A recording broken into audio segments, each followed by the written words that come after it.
যেই সময় আমাদের নেতা দেশনায়ক জনাব তারেক রহমান শত বাধা বিপত্তির মুখেও বাংলাদেশ জাতীয়তাবাদী দলকে ঐক্যবদ্ধ করেছেন, সেই কাজটি যদি না করা হতো, বাংলাদেশে আর কোনো তৃতীয় দল ছিল না যে খুনি হাসিনার যে গেড়ে বসা এই ভারতের আধিপত্যবাদকে বাংলাদেশে যেভাবে শেকড় গেড়ে বসেছিল সেটাকে উৎখাত করার জন্যে বাংলাদেশ জাতীয়তাবাদী দলকেই করতে হতো।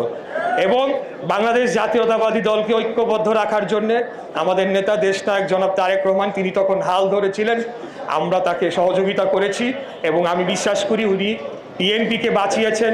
বিভিন্ন ষড়যন্ত্র আপনারা দেখেছেন ইলেকশনের সময়, এই প্রার্থী চলে যায় ওই প্রার্থী চলে যায়, নানা কিছু মোকাবেলা করে কিন্তু উনি আমাদের দলকে ঐক্যবদ্ধ করে রেখেছেন, যার কারণেই আজকে আমরা এখনও বাংলাদেশের সর্ববৃহৎ সুশৃঙ্খল রাজনৈতিক সংগঠন হিসেবে আমরা পরিচিতি লাভ করেছি।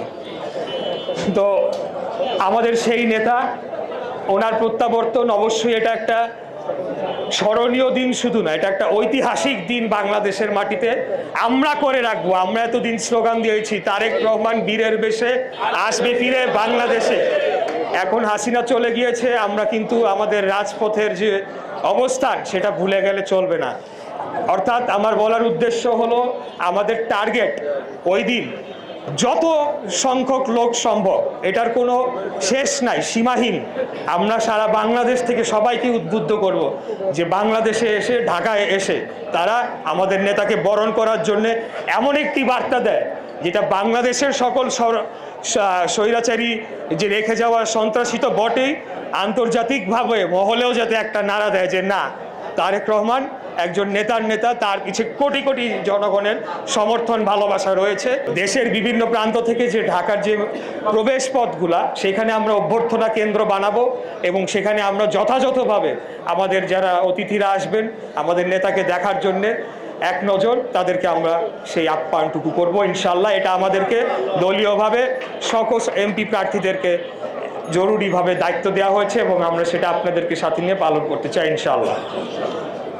আমাদের নেতা সেখান থেকে এয়ারপোর্ট থেকে বের হয়ে তিনি একটি সমাবেশে যোগ দিবেন 300 ফিটের।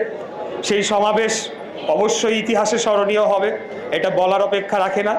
এবং সেখান থেকে এভার কেয়ার হয়ে পরবর্তীতে উনি যতক্ষণ না পর্যন্ত ওনার বাসায় প্রবেশ করবেন, আমাদের একটা অংশ, একটা চৌকস টিম আমাদের নেতার উনি তার যে বাসস্থান সেখানে প্রবেশ করার পরে তারপরে আমরা ছুটি নিতে পারবো। অর্থাৎ আমাদের সেই দিনকার জার্নিটা অনেক দীর্ঘ হবে, অনেক লম্বা হবে, ভোরবেলা থেকে শুরু করে কখন শেষ হবে নিশ্চয়তা নাই। তাই আমাদেরকে সেইভাবে প্রস্তুতি নিয়েই সেদিনকার আমাদের নিজেদেরকে প্রস্তুত করতে হবে।